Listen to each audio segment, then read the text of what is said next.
et bienvenue dans ce premier tutoriel où nous allons découvrir ensemble comment utiliser l'éditeur en ligne du site dont vous êtes le héros pour pouvoir créer vos propres livres interactifs. Il s'agit d'un outil en ligne, ce qui veut dire que pour y accéder, vous avez besoin d'un ordinateur avec un clavier et une souris, ainsi que d'un navigateur et d'un accès à Internet. Donc pas de téléchargement ou d'installation, et je précise également que l'outil n'est pas conçu pour être utilisé avec des tablettes ou des mobiles.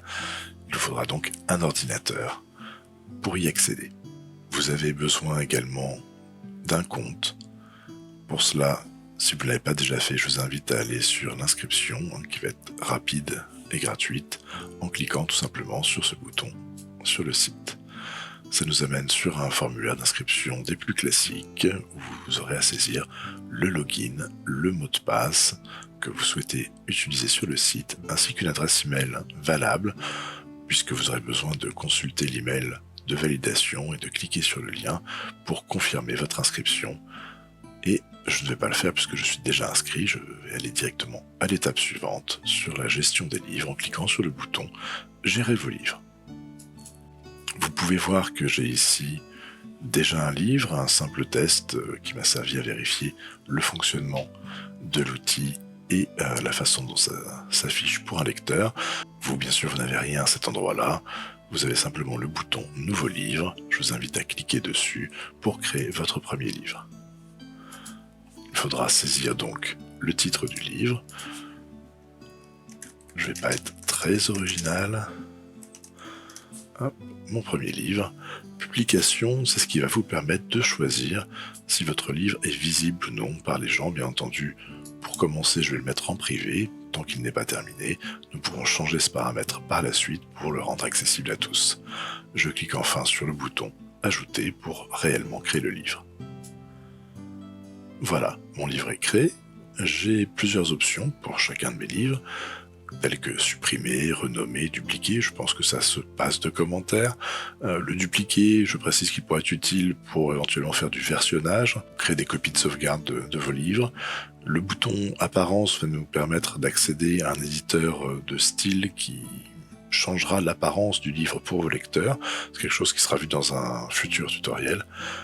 Pour l'instant, je vais m'intéresser surtout au bouton modifier qui va me permettre de rentrer réellement dans l'éditeur.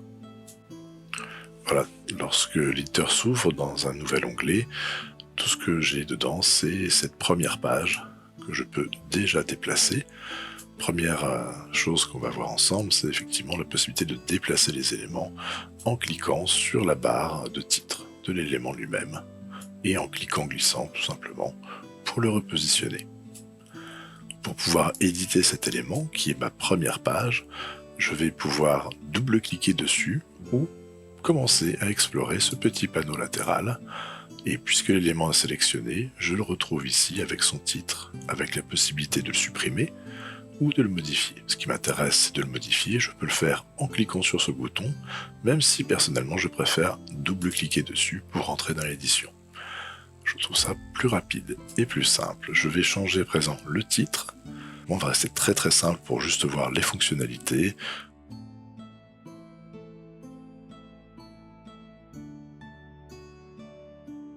Voilà, on va dire que nous sommes dans un couloir avec 2 portes. Ça, c'est le titre vraiment de la page. Et ici, j'ai tout le loisir de raconter ce qui m'intéresse, de taper autant de lignes de texte que je le souhaite. En général, c'est vrai qu'une page d'introduction, la première page du livre, va donner un contexte, un background, expliquer un peu voilà, qui est le lecteur, qu'est-ce qu'il fait là. Ici, encore une fois, je reste sur l'aspect purement technique, donc je vais faire très simple. Voilà. Devant vous se trouvent 2 portes, par exemple. Voilà, ça suffira pour commencer. Alors, pour l'instant, tout ce que j'ai, c'est cette page. Et je peux déjà tester, je peux retourner dans l'autre onglet et choisir de lire le livre pour qu'il m'ouvre un nouvel onglet à nouveau, qui me permet de visualiser ce que le lecteur va voir, c'est-à-dire la première page avec le titre et le contenu textuel. Je reviens dans l'édition, parce que là c'est pas très palpitant comme livre, il va falloir que je mette un petit peu plus de contenu, ou au moins qu'on voit la mécanique de base avec l'ajout de choix. Et que pour ajouter un choix, c'est très simple, j'ai un bouton dédié, je clique dessus. Pareil, vous voyez que lorsque je crée des choix, je peux les déplacer exactement comme je le faisais avec ma page. Ça va vous permettre de vous organiser, parce que forcément, au bout d'un moment, vous aurez des centaines peut-être, je vous le souhaite en tout cas, d'avoir la patience et l'imagination pour nous créer des livres avec des centaines de pages et de choix. Donc ce choix, je double-clique dessus pour l'éditer exactement de la même manière que j'avais fait pour la page. On va dire par exemple nous avons une porte rouge.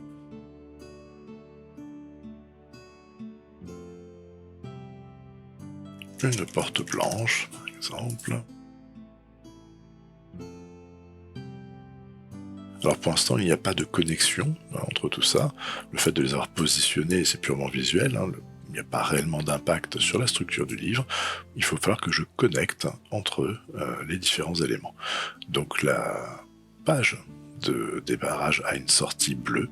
Je clique dessus et vous voyez que j'ai la possibilité d'aller cliquer ensuite sur une entrée. Les entrées sont en vert sur l'entrée de la porte rouge. Voilà.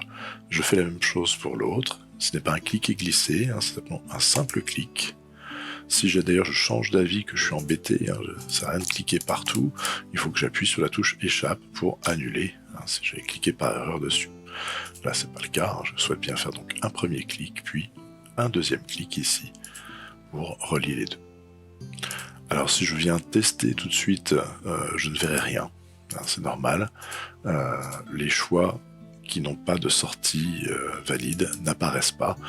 Il faut pour qu'un choix soit valable qu'il débouche sur quelque chose, en général une page. Donc je vais créer une nouvelle page pour la porte rouge et encore une autre pour la porte blanche. Alors à ce stade-là, on peut déjà commencer à avoir envie de se déplacer un petit peu dans la vue. Donc je peux pour ça maintenir la barre d'espace appuyée. Tant qu'elle est appuyée, vous voyez qu'il y a le petit symbole de main au niveau de mon curseur qui me montre qu'en cliquant, avec toujours cette barre d'espace appuyée, je peux cliquer déplacer pour me déplacer dans la vue et m'organiser un petit peu mieux. De la même manière, lorsque j'aurai beaucoup de contenu, je souhaiterais parfois dézoomer ou zoomer. J'utiliserai le zoom du navigateur avec le contrôle, CTRL appuyé et la molette vers l'arrière pour dézoomer ou vers l'avant pour zoomer davantage. Ça va permettre effectivement de mieux visualiser les choses lorsqu'on commencera à avoir beaucoup de contenu. Alors il me faut relier ces nouvelles pages, donc allons-y. Je relie la porte rouge à cette nouvelle page, la porte blanche à celle-ci, et je rentre en édition par un double clic. On va imaginer que derrière la porte rouge se trouve une chambre rouge, voilà. Une pièce au mur rouge, par exemple. Je vais pas aller beaucoup plus loin, ça suffira pour voir que ça fonctionne. Et on va dire que une pièce... non, on va dire que la porte est fermée. Voilà. Imaginez qu'il faut une clé pour l'ouvrir. Hop là. Et je n'ai pas besoin de sauvegarder quoi que ce soit ici, tout se met à jour en temps réel. Donc lorsque je reviens ici, je vais recommencer le livre depuis le début, je vais réinitialiser la progression en tant que lecteur. Voilà, je vois que ça fonctionne, maintenant j'ai bien la porte rouge, la porte blanche qui s'offre à moi comme choix. Je vois également que ce sont des éléments cliquables, et donc le lecteur va pouvoir naviguer comme ça, d'une page à une autre. Je recommence le livre depuis le début. Voilà, il aurait pu choisir aussi de cliquer sur la porte blanche, on a dit il faut une clé pour l'ouvrir. Alors à partir de là, rien ne nous empêche, après avoir constaté que la porte est fermée, proposer un autre choix pour continuer qui pourrait peut-être nous ramener à la page initiale. Après, on peut faire toutes sortes de structures, c'est simplement avec des pages et avec des choix. En rajoutant par la suite des conditions des actions et une gestion de l'inventaire, on pourra aller encore plus loin, ce sera le sujet d'un autre tutoriel. Encore une chose avant d'aller plus loin, je peux rajouter bien sûr autant de choix que je le souhaite, et autant de pages que je le souhaite. Simplement, un choix aura toujours une seule direction, c'est-à-dire que je ne peux pas la sortie d'un choix le relier à plusieurs entrées différentes. Vous voyez que ça remplace à chaque fois, hein. Un choix amène toujours sur une seule page, d'accord. L'autre chose que vous aurez peut-être envie de faire des fois, c'est de supprimer tout simplement des éléments, donc rien de bien compliqué. Lorsque l'élément est sélectionné, on voit qu'il est en surbrillance, on voit même son titre ici, dans la barre à droite, j'ai juste à cliquer sur supprimer et à confirmer la suppression de l'élément. Ça marche pareil pour les pages, hein. Si je crée une page, je souhaite la supprimer, je peux cliquer sur le bouton, ou encore tout simplement utiliser mon clavier avec la touche Supr. Ça aura exactement le même effet. Un autre élément qui peut être intéressant à savoir faire, c'est lorsque vous avez un élément quelconque et que vous voulez pas supprimer l'élément lui-même, mais juste supprimer la liaison, hein. Enlever nos petites flèches ici, parce que finalement, je ne veux plus de lien entre ces deux éléments. Je peux le faire du côté de l'élément entrant, en déliant l'entrée directement. Vous voyez que j'ai une liste des entrées ici, ou depuis l'élément sortant, hein, qui va vers le nouveau choix, où là j'ai la liste des sorties, hein. Je peux cliquer dessus dans délier sortie directement. Bon, le lien est rompu. Voilà.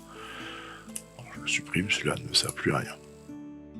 Et voilà, je crois qu'on a couvert les bases du fonctionnement de l'éditeur. Rien qu'avec ça, vous pouvez déjà créer des histoires interactives tout à fait fonctionnelles.